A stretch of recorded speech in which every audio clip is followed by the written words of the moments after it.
Thank you, Gareth. I'm excited to take everyone through today's presentation today, along with Mr. Paul Ciappara. Today, we're going to be talking about the future of field service. More specifically, we'll be speaking about powering the next chapter of Destis work with a customer and employee-centric approach. Briefly, a little bit about Schedulo before we dive into the content. So our mission here at Schedulo is to champion the Destis workforce through the power of our platform, which is built to organize and enrich working life. So Schedulo has been around for the better part of a decade, and to be a bit more literal about it, we offer the Destis Productivity Cloud that helps folks manage, engage, and analyze their Destis workforce. You can see here on the left that looks a lot like our web application that allows you to manage, schedule, allocate, et cetera, at work. And then on the bottom right on that left-hand side, you can see our mobile application where Destis workers themselves would be operating out of on a daily basis. And what this presentation is really about is two key things. One is the collective insights we've been fortunate enough to glean from working with a number of the organizations you see here, but it is also about some research that Paul's done independently and findings from that research. So as mentioned, Michael Gleason, Director of Product Marketing here at Schedulo, and I'm excited to be joined by Mr. Paul Ciappara, who's the Director of Customer Insights and Product Strategy. Very excited to be here.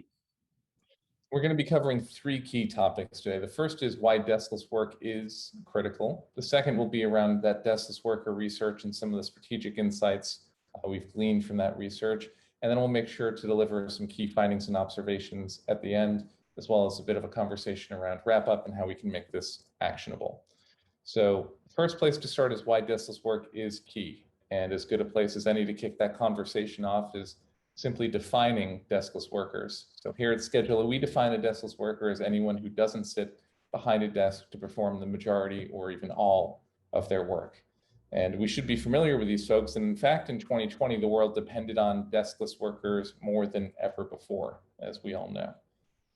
It's also worth noting that deskless workers represent 80% of the global workforce and outnumber folks like Paul and I, who are desk-based workers, 4 to 1. In fact, there's 2.7 billion of these individuals across the globe, and you can see how they populate different industries enumerated on this slide. So there's a lot of them. And in fact, 76% of us, based on the study Schedulo led last year, found that we have an employee base that includes a double-digit percentage of deskless workers. So it is a large piece of the workforce. We also found that even last year, with all of the uncertainty and the economic headwinds, 62% of organizations anticipate growth in their deskless workforce over the next 12 to 24 months, while only 4% expect a reduction. So it's a large piece of the workforce and it's growing. In addition to that, it's underserved. And in fact, 76% of technology leaders believe deskless workers have been overlooked compared to their desk-based counterparts. That's also validated by a study Emergence Capital did a couple years back, where they found that for every $100 invested in software, 99 of those dollars are invested in software aimed at desk-based workers. Only one of those dollars is aimed at deskless work software. So when you think about the fact that it's 80% of the workforce, it only receives 1% of the software venture capital investment, that's a tremendously underserved segment that, again, is large and growing. And as a result, deskless workers have all sorts of challenges that we routinely hear. And it's everything from the fact that managing intraday changes is very difficult, to the reality that communication out in the field or back with headquarters can be very difficult and oftentimes needs to be stitched together between different devices, different tools and systems. And deskless workers, seen here in the top right, aren't the only ones that suffer. Schedulers or fleet supervisors or intake coordinators upstream who have to allocate that work and manage that work struggle, but also customers here in the bottom right downstream suffer. And in fact, the deskless workers themselves pointed out that 34% of them acknowledge that service quality has been negatively impacted throughout COVID. So customers themselves are feeling the impact.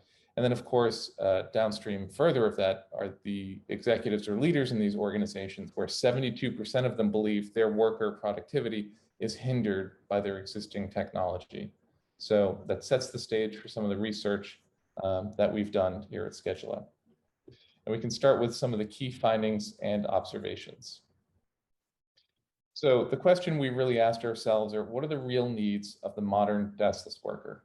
And to that end, Paul led a research project that gathered over 800 data points to help us better understand the challenges and opportunities within deskless work.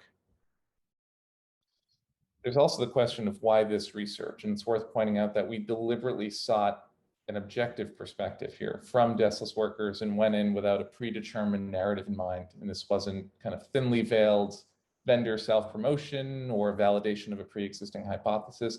That was genuinely casting a net to better understand the challenges of deskless workers and explicitly focused on deskless workers that aren't scheduled out customers. Paul, any color you'd add to that? No, I think you summed that up really well. I mean, the only thing I'd say is this was a really exciting piece of research for us. You know, traditionally software vendors will go in with this mindset of like, let's understand and appreciate how our users are using our existing piece of software.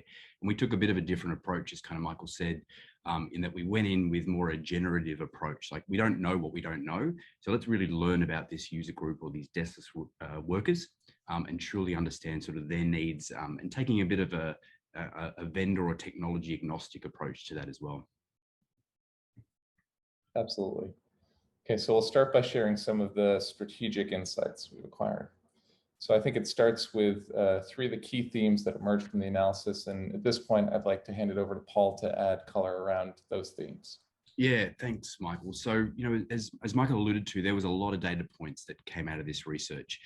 But really what we started to see these patterns in were these three kind of key themes that were emerging, and they were really forming as central to the nature of deskless worker productivity and the way they plan and structure their day. So really the first one was around autonomy, and you'll hear this a fair bit as we talk to today. So each of the participants in the research that we spoke to, that we interviewed, or that we actually sort of went and visited, spoke about these various degrees of autonomy in the way that they operated. Now, through their lens, the lens of the deskless worker, what they kind of meant by autonomy was things like self-governance, how much control do they have over their day, this balance of sort of work and personal life, but even elements like, you know, how much learning and development time and how can they sort of better upskill and extend on their career paths as well. And they really saw that autonomy is kind of being really key to building super strong customer relationships, as well as other employee and colleague relationships as well. What was really interesting was that the deskless workers that sort of had more degrees of autonomy in terms of performing their job typically spoke really kind of highly of the work environment, their employer, and the way they sort of you know, structure their day and that level of professional satisfaction as well. The second element was actually something we kind of call scheduling influence. Now, it's similar, you know, at a surface level to autonomy. However, there's some really kind of key and fundamental differences. So ultimately, deskless workers spoke about either having or liking some ability to have a level of influence, or at least say, into that scheduling or the schedule or the scheduling process itself. So that could be things like, you know, I know as a deskless worker, I know that there's a better way of doing something. So that real kind of tacit knowledge and how they feed that back into the scheduling process. Things like the control over the time of the work, where and when it kind of can be done. Things like when they might take breaks, as an example, as simple sort of as that. And their ability to kind of liaise directly with the customer, directly with their customers, and ultimately sort of pivot and make changes to their schedule that, you know, ultimately work out much better for them, the business, and then ultimately their customers as well. And then the third area was, you know, again, not really a no-brainer element for us in terms of a finding, but a really, really interesting one. And that was just the very nature and how dynamic, you know, mobile work actually is. You know, through the key research that we did here, as well as additional research from our existing customer set, we've always sort of appreciated and understood that, you know, it was really uncommon for a planned schedule to play out in the way that it was fully intended. Things change, you know, an appointment might run longer. It's more complex than what they sort of initially thought. Even the flip side of that, jobs might be shorter, which then, you know, structurally changes the nature of their day as well. Customers don't show up, and the dreaded one around sort of traffic and the way they navigate themselves around from job to job. Now, you know, the implications of these forces are sort of really interesting. Individually, they're interesting unto themselves. But what was really clear that was, you know, there were varying degrees and at various times throughout a deskless worker's day that these factors were sort of all intertwined. And the difference really between, a positive outcome for a deskless worker versus sort of more a negative one was how efficiently things were sort of communicated when all of these three factors sort of intertwined. So, some additional research that we sort of looked into outside of our own was around, kind of this concept of complementary control. Now, that's really where a form of control enhances both the legitimate authority of management plus the autonomy of employees. Now, that can be a little bit of an academic term to some, but really what this was saying was that, with the right communication and technology tools in place, really what you're doing is you're giving your deskless workers far more autonomy and scheduling influence on their day, which ultimately means that they're happier and more engaged with the work that they're doing. And on the other side of that sort of spectrum, the employer themselves has far more connectedness and visibility into what their workforce is doing, hence the complementary control element to it. Terrific. Thanks, Paul. And then that model serves as the jumping off point or foundation for discussion around some of the other key learnings from this research that we can call out here and then dive a bit deeper. The first, again, is complementary control is critical. Second piece of the puzzle is that both direct and contextual communication are key. Third is that deskless work requires deskless technology, and as obvious as that may sound, it's not always practiced or put into practice. And last but not least here, the reality that autonomy is key to both employee empowerment and customer impact. So now we have a chance to speak about those one by one.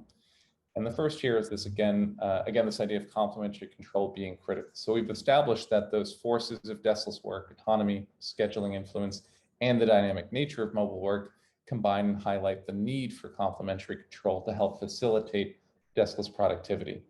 And Paul's helped us establish that it's a form of control that enhances both the authority of management and the autonomy of employees. And it's easy to think of those two things as opposite ends of a seesaw, but in reality, through investments in technology, through relationship building, through just better understanding the challenges and needs of the deskless workers themselves, we can almost bend that so it's less of a seesaw and barbell and more of a horseshoe that comes together. Yeah, Paul, you can add some color around that too from your research. Yeah, for sure. I think, you sum that up really well. The only additive thing, again, I'll reiterate is that, words like control and legitimate authority of management, are somewhat words that sometimes send shivers up the spines of sort of management and executive levels. We're not talking about that in the sense of a very authoritative type terminology. Authority of management or legitimate authority of management is really sort of around, and control itself is really around the business understanding, well, what's happening out there as part of my deskless workforce? How do I better plan and equip the business sort of moving forward and make changes from a people perspective? And then on the autonomy side, it's really around deskless workers knowing that, they have sort of critical mass or the ability to somewhat own that domain or be the masters of their day, which, in turn sort of gets a much more efficient and productive output from deskless workers themselves. Yep. And I think it can be a balancing act where management or leadership can help define the parameters or the playground, if you will. And then within that, deskless workers are afforded a level of autonomy. Exactly. Next is the fact that both direct and contextual communication are key. And there's an interconnected theme here between direct communication, think of SMS, for instance, and contextual, like indirect communication, for instance, location data. And those communication mechanisms ultimately allow deskless workers to enjoy that autonomy, but also provide organizations the visibility and connectedness they need to feel comfortable and feel informed. Yeah, exactly. And this is really the pivotal bit around, where technology supports and allows for that complementary control. So both these contextual as well as direct levels of communication, direct is, as you say, a little bit more around, traditional SMS, maybe messaging type channels, but the indirect location data, somewhat tracking type data through the use of mobile technology. Those two forces combined in terms of communication really do allow for those deskless workers to enjoy that. Freedom is not necessarily the right word, but certainly autonomy. They can sort of do things and structure the day that they need to, plus management and the organization itself has visibility of that in real time and can make decisions accordingly and plan accordingly. Yep, absolutely. And to help make some of this actionable, when we've had conversations with organizations, with leadership around some of these themes, the obvious place to start would be mapping out essentially where you feel like your organization would fall on a spectrum of maturation for each of these four learnings, four elements. And it's very easy to start to think about, what a 1 would look like, what a 5 out of 5 would look like, where you are, and start to target, how do we move from a 2 to a 3 or a 2 to a 4 in what time frame, and how can we derive tactics accordingly. The third piece here is the fact that deskless work requires deskless technology. And as obvious as this may sound, there's a number of vendors in the space, and there's no organizations trying to take desk-based technology and essentially shoehorn it into a mobile form factor or try to make it work in a deskless environment. But we know that deskless doesn't necessarily mean strictly the use of mobile devices. At the end of the day, it's still a multi-screen ecosystem, and it's that way for many reasons, as Paul can provide color on. Yeah, absolutely. This was a really sort of interesting one, and one that we really connected to when talking to deskless workers. Like, we spent time with deskless workers that were using fairly cumbersome and large spreadsheets to sort of manage their day and manage the work that they were doing. So really kind of, in the grand scheme of things, antiquated technologies and tools that just are not made for, deskless type work, right through to deskless workers that were carting around chunky kind of laptops that had particular diagnostics equipment and software on there, which, to them sort of made sense in the grand scheme of things. But ultimately, you saw this sort of push-pull between, needing to travel, needing to do this sort of heavily mobile-led work, but also having to cart around, a couple of smartphone devices, their personal plus a work one, a tablet device plus a laptop device. Add that into the mix with some really sort of cumbersome software that just wasn't thought through in terms of mobility, and you can see where the real kind of pain comes from in terms of their day. And then potentially paper on top of that. Paper as well, absolutely. Yeah. The blown away just how much paper process was still intertwined in some very, very large organizations, the multinational and global organizations that still had some paper processes built in. Yeah. I remember speaking to a home healthcare provider that said that one of their nurses said they spend an average of 2 to 3 hours a night at the end of their day full of appointments providing care, going through paperwork and tracking the details associated with those appointments. And that's just energy that's being diluted as opposed to being invested in serving customers. Exactly. Yeah, or encroaching on their own, personal and family time again. Yeah. Sure. The next is that autonomy ultimately is the key to empower both employees, but also to satisfy customers, and that many deskless workers perform their duties with medium to high levels of autonomy or self-governance, and in a highly dynamic working environment, and that there's often a relationship between those two things, as Paul can explain. Yeah, absolutely. I mean, this is an exciting area, and we've been talking about autonomy throughout this session today. This is an area that I think we're doubling down on in terms of additional research. And I guess the hypothesis is that the very degree or the level of autonomy you allow or you afford your deskless workers, we're kind of working with this hypothesis that there's a direct correlation to just how empowered they feel, the level of personal and professional satisfaction that they exhibit through conducting their work. And that ultimately metabolizes, I guess, in the way they deal with their customers and the level of customer satisfaction that's delivered simply through allowing some level of autonomy. And I think you raised a really good point before, Michael, and there's this sort of spectrum of autonomy that organizations, I think, somewhat would be comfortable with allowing a deskless workforce. The very nature of the work that they do might also be a bit of a predication to how much autonomy an organization can or cannot allow. And that's completely fine. Some organizations we spoke to, from a deskless worker perspective, the management of their day was somewhat prescribed to a certain degree, but there were other elements of autonomy that kind of came through that they felt still allowed them to feel empowered and feel part of the organization itself. But still kind of had a fairly structured day as well. So there's different levels of thinking about autonomy, not just let a deskless workers kind of go out and do whatever they need to. Absolutely.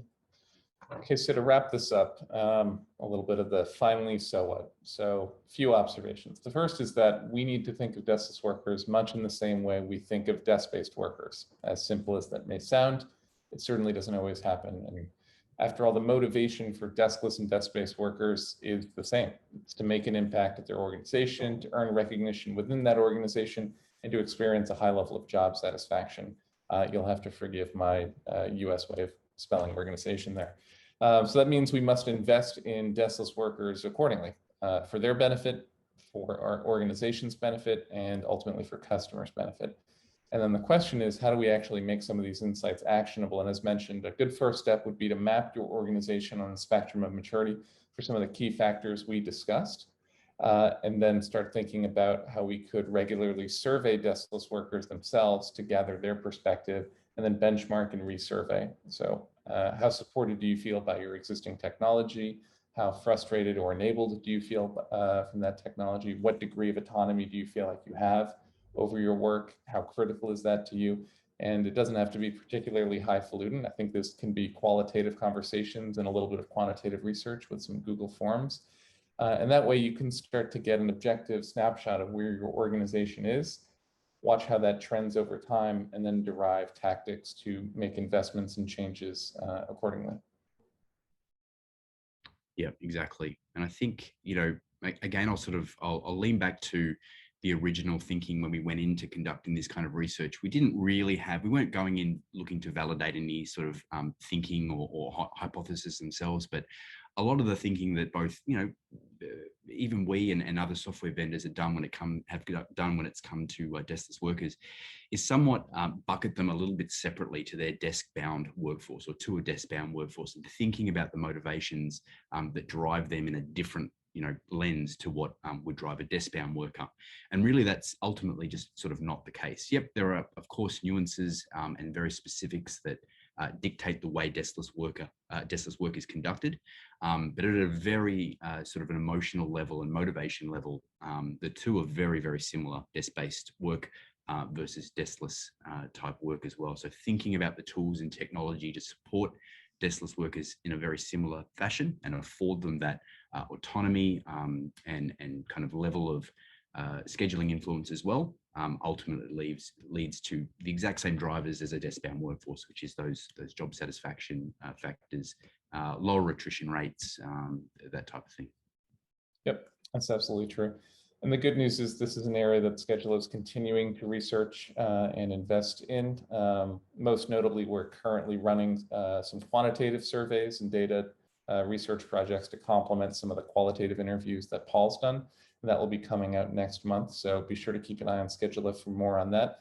And of course, feel free to reach out to Paul or myself with any questions. We'd be happy to engage with folks on that. And with that, I'd like to say thank you for joining us today, and we'll see you next time.